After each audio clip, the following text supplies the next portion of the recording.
झोपडपट्टीधारकांचे पुनर्वसनासाठी आमरण उपोषण. विस्थापित झालेल्या 192 झोपडपट्टीधारकांचे पुनर्वसन करण्याची लहुजी शक्ती सेनेची मागणी. गेल्या अनेक वर्षापासून बुलढाणा जिल्ह्याच्या शेगाव शहरातील क्रीडा संकुल परिसरात अतिक्रमण करून राहणाऱ्या 192 झोपडपट्ट्यांवर नगरपालिकेने बुलडोझरची कारवाई करत अतिक्रमण निष्कासित केले.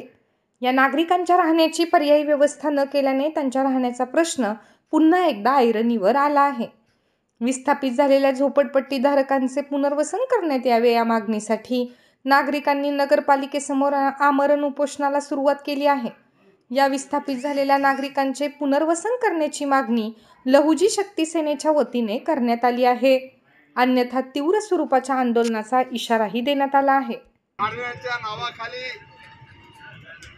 नगरपालिका प्रशासन, जिल्हा प्रशासन यांनी त्या ठिकाणी जो क्रूर अन्याय या पीडितावर केलेला, त्या अनुषंगाने न्याय मागण्यासाठी गेल्या 17 तारखेपासून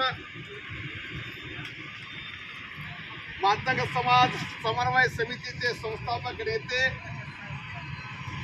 आदरणीय संजयजी बोदडे साहेब त्यांचे समवेत या ठिकाणी आमरण उपोषणासाठी बसलेल्या सन्माननीय आमच्या महिला भगिनी आदरणीय रेखाताई निखाडेजी, त्याचबरोबर कुसुमताई वानखडेजी, आदरणीय सिंधुताई पद्मनेजी यांचे अध्यक्ष समाज बांधव त्या ठिकाणी उपोषणाला बसलेले आहेत.